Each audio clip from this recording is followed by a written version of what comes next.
Well, hello there. For my in-home assessment today, I am going to be talking about the internet. You know what it is, right?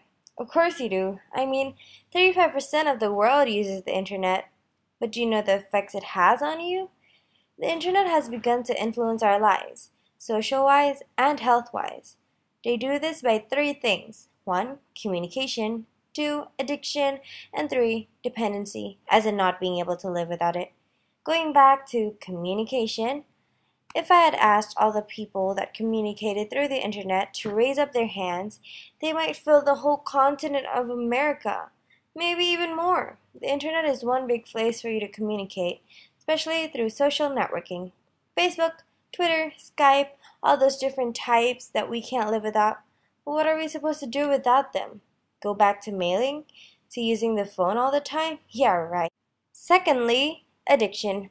The amount of people that communicate or use the internet are so off the charts that some users may be even addicted.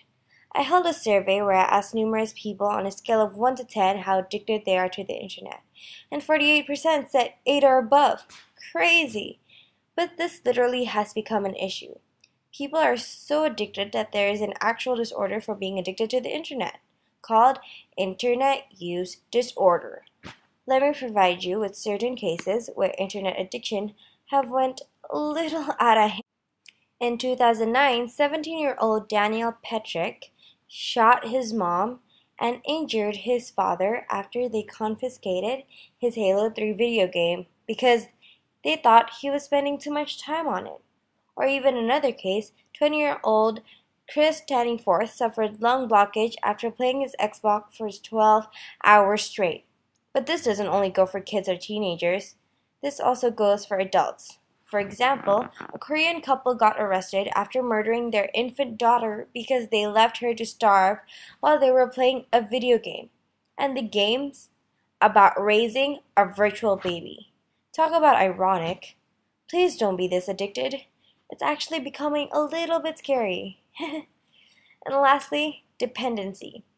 Where would the world be without the internet? Let's face it, we have become so dependent on the internet. Why, you ask? Look it up in Google, as others would quote. You see what I mean? We all have different reasons for using the internet, such as browsing, communicating, gaming, schoolwork, career, etc. People need the internet. And this issue of being too dependent starts at home for me. I have a 2-year-old sister that cries when she doesn't get her iPad. She spends more time on the internet daily than I do, and she spends it watching YouTube. Too much internet is bad. As I have said before, the internet has influenced mankind greatly. Sure, it's good for socializing, but is it healthy? Please reflect on the amount of time you spend on the internet and tell yourself, am I doing something productive?